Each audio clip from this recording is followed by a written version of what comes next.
with the beautiful girl that I met made in Japan. The beauty of her face was beyond my wildest dreams. Assalamualaikum warahmatullahi wabarakatuh.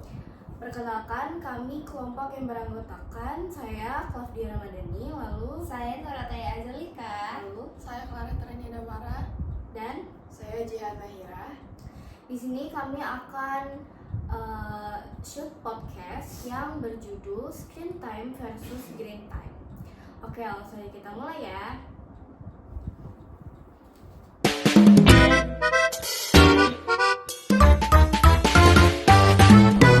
Apa sih yang bisa kita ambil dari green time? Oke, aku ya yang jawab. Oke, jadi green time itu banyak banget manfaatnya ya. Terutama itu untuk masalah mental atau ya intinya mental ya green time itu. Yang pertama tuh pasti ketenangan ya. Green time itu kan identik dengan warna hijau, ketenangan gitu. Artinya bakalan membawa ketenangan bagi diri seseorang, individu atau kita sendiri. Lalu berikutnya itu adalah fokus balik. Nah, dari screen time ya, dampak screen time itu kan salah satunya menghilangkan fokus kita ya. Dari yang tadinya kita tuh mau mengerjakan sesuatu tapi fokus kita tuh jadi teralihkan. Nah, dengan green time itu fokus kita bisa balik lagi ya, karena ya itu tadi, kembali lagi kita juga dapat ketenangan kan. Jadi ketika kita tenang, kita juga bisa lebih fokus. Oke. Ya, selanjutnya aku simpelnya boleh gak? Boleh. boleh. Green time ini kan bisa dilakuin sama siapapun. Tapi apakah bisa menjamin dilakuin terus? Enggak gampang dilakuin, tapi butuh niat. Banyak yang tahu itu bagus. Cuma, tapi pada nggak konsisten biasanya. Gitu. Oke. Selanjutnya aku mau nanya nih, Oke. contoh kegiatan green time tuh gimana aja sih? Contoh, oke, sebenarnya contohnya tuh banyak ya.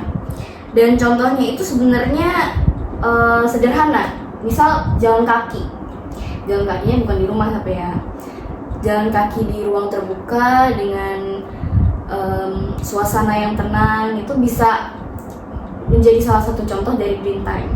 Lalu berikutnya itu adalah duduk di teras. Duduk di teras itu bisa menjadi salah satu contoh dari green time karena kita tuh kayak healing gitu ya. Healing kayak membersihkan pikiran kita, terus menghirup udara segar gitu. Itu sih contoh sederhananya. Lalu mungkin contoh lain itu seperti piknik. Iya, piknik di ruang terbuka gitu kan identiknya di rumput-rumput hijau gitu. Terus sih. Oke. Ya, tadi kan habis contohnya nih. Iya. Gimana sih persiapannya harus kita lakuin? Persiapannya balik lagi kita ke niat. Nah, nih ya. Ya, niat. Jadi sebenarnya yang kita persiapin itu hanyalah harusnya itu niat aja sih. Kalau piknik tadi kan kita pasti ada barang-barang gitu kan, banyak barang-barang. Tapi bisa loh kita ini melakukan green time secara nol budget gitu. Caranya kayak minum air putih, terus jalan-jalan santai di luar, cuma pakai sendal. Kita pasti semuanya punya sendal kan ya. Gitu. Alas kaki yang lain juga bisa. Ya. Oke. Oke, aku mau nanya nih. Kan tadi udah contoh ya. Sekarang aku mau nanya nih manfaatnya dari green time itu apa aja sih? Oke, manfaat. Manfaat itu sebenarnya tadi udah disinggung ya di awal. Tapi mungkin lebih spesifiknya lagi, manfaatnya itu adalah yang pertama turunin stres. Stres itu kan pasti mental banget kan. Dia awalnya dari kesehatan mental yang kurang baik kan, stres itu. Nah, dengan green time itu kita bisa mengurangi stres. Ya, kayak membersihkan pikiran lah. Lalu berikutnya itu naikin mood. Mood kita tuh kadang naik turun ya kalau misal lagi scrolling TikTok. Benar. Ada video yang receh dikit ketawa, ada video yang sedih sedikit kita nangis gitu kan biasanya. Lalu berikutnya itu adalah tidur lebih nyenyak. Ya, tidur kita tuh kadang suka keganggu ya. Ada tuh namanya insomnia. Dan itu aku sendiri juga pernah ngalamin karena terlalu banyak screen time, jadinya tidur aku tuh susah dan gak nyenyak gitu. Ya, lalu pertanyaan berikutnya. Oh iya, tadi kan ngebahas dari manfaat ya. Kalau boleh tahu tujuan dari manfaat tersebut apa ya? Ya, silakan jawab. Buat reset otak biar gak burn out aja sih. Ya itu menurutku. Karena kalau kita kebanyakan screen time tuh kayak jejelin terus, pasti kayak ada dopaminnya terus menerus. Kita tuh harus menyeimbangkan itu dengan melakukan aktivitas green time. Kalau boleh tahu, kapan sih terakhir kali kalian sengaja keluar cuman buat kayak ngerasain angin atau langit? Oke, kalau aku pribadi itu tadi malam. Iya, dari malam seketika aku lagi pusing sama tugas, sama ujian. Itu kan pastinya aku kayak stres dikit kan, stres ringan. Nah, akhirnya aku memilih untuk keluar rumah, terus menghirup udara segar, terus jalan kaki keliling perumahan, terus sambil kayak mendengarkan musik dan sedikit melihat-lihat sekitar saya gitu ya, kayak ya menyegarkan pikiran saya lah sebelum ujian. Oke, saya mau tanya, kan kita kalau stres lebih milih buka HP atau jalan 10 menit sih? Kalau untuk saya pribadi, kalau buka HP itu lebih gampang, tapi kalau jalan 10 menit efeknya itu lebih bagus. Jadi kita merasa tenang gitu, kita mengelola pikiran. Jadi kan banyak tuh orang-orang yang kalau mengelola pikiran lewat journaling, tapi sebenarnya kita nggak harus jauh-jauh dari journaling, kita bisa jalan aja sih sama kayak Claudia tadi malam ya. Iya. Nah, kalau boleh tahu, kalian tuh sehari kena matahari langsung tuh bisa berapa menit atau berapa jam sih? Oke, kalau aku pribadi ya, rata-rata orang tuh pasti kurang dari 20 menit. Ya, tapi kalau aku sendiri itu biasanya 30 sampai 40 menit. Ya, untuk asupan vitamin D yang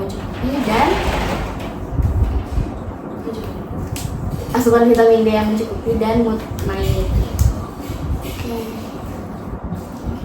Oh ya, mulai dong untuk ini, Alika. Iya, kenapa? Biasanya tempat alam di sekitar rumah kamu yang dekat banget 5 menit itu apa sih?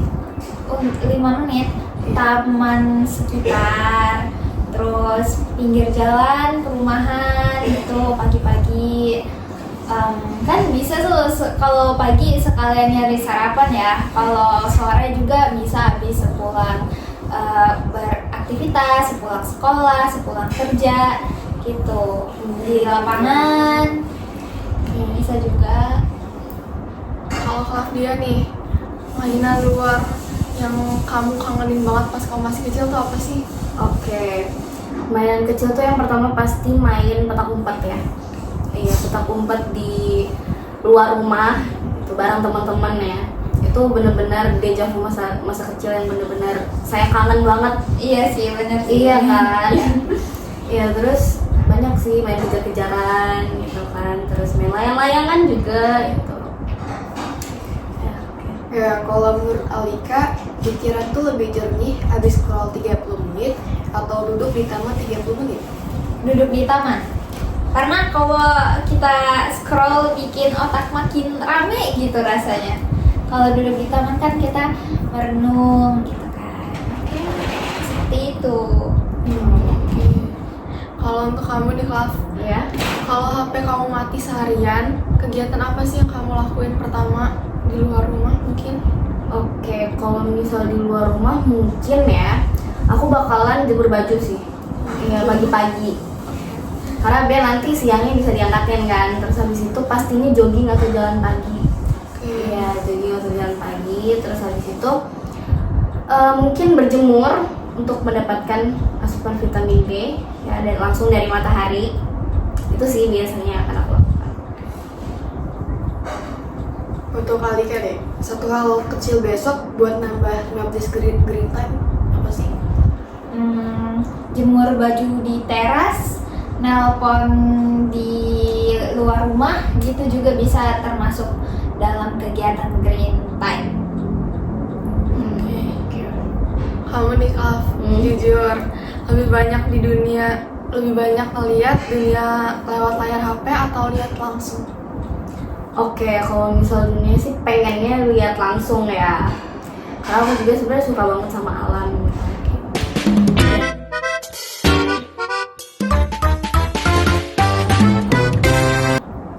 Oke, untuk Clareta, menurut kamu apa sih yang dimaksud dengan screen time?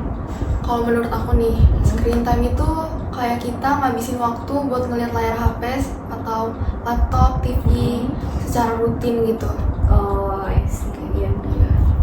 Jihan, berapa lama kamu screen time yang biasanya dihabisin dalam sehari? Kalau dalam sehari sih bisa sampai 5 ataupun 8 jam. Itu biasanya karena banyak tugas atau nge-scroll medsos. Oke, lalu Clareta, aktivitas apa sih yang paling sering kamu lakukan saat kamu tuh lagi megang laptop atau screen time deh? Kalau aku biasanya sih chattingan sama teman-teman. Terus biasanya nge-scroll lihat TikTok, YouTube gitu-gitu. Oke. Jihan, menurut kamu apakah screen time saat ini sudah berlebihan dan kenapa? Kenapanya itu karena ya benar udah berlebihan. Terlebih lagi kadang kita tanpa sadar tuh buat hal yang gak terlalu penting, nge-scroll begitu. Betul. Benar banget sih. Iya. Kayak buang-buang waktu gitu kan. Ya, sama ya. Oke, untuk Clareta, menurut kamu dampak positif apa sih yang bisa kita dapatkan dari screen time dalam kehidupan sehari-hari?